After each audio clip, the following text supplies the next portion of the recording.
Open by Andre Agassi.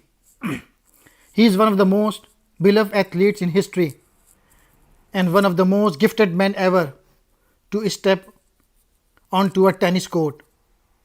But from early childhood, Agassi hated the game.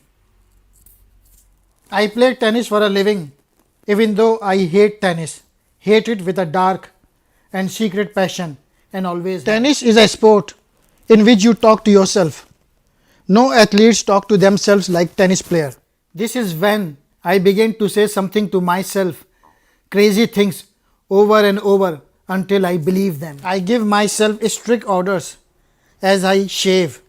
Take it one point at a time. Make him work for everything. No matter what happens, hold your head up.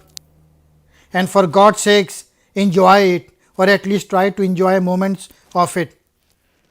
What you feel does not matter in the end. It's what you do that makes you brave. And Agassi, father pushed him at the age of 3 to play tennis. My father says that if I hit 2500 balls each day, I will hit 17,500 balls each week, and at the end of 1 year, I will have hit nearly 1 million balls. He believes in math. Number, he says, don't lie. A child who hits 1 million ball each year will be unbeatable. Over and over, my father says, the net is your biggest enemy. My father has raised the enemy 6 inches higher than regulation to make it that much harder to avoid. If I can clear my father's high net, he figures I will have no trouble clearing the net one day at Wimbledon. The net is the biggest enemy, but thinking is the sin. Thinking, my father believes, is the source of all bad things, because thinking is the opposite of doing. My father will wake me from a nap and yell, grab your racket.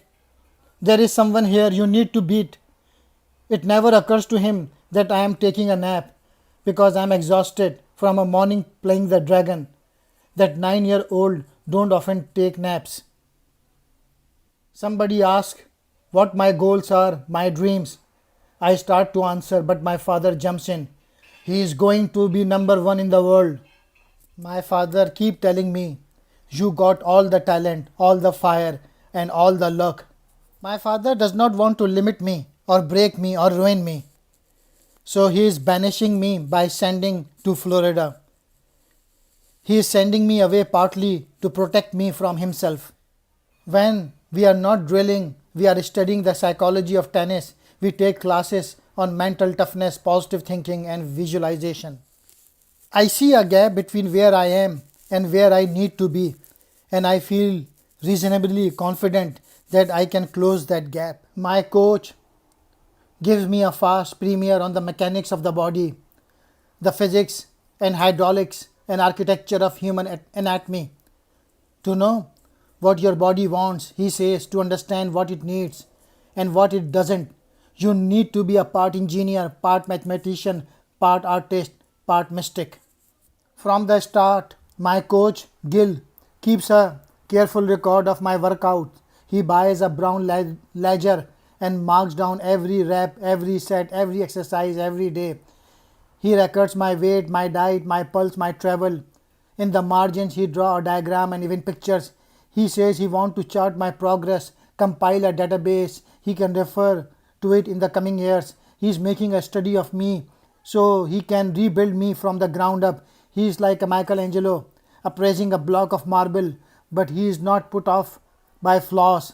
He is like Da Vinci getting it all down in his notebook.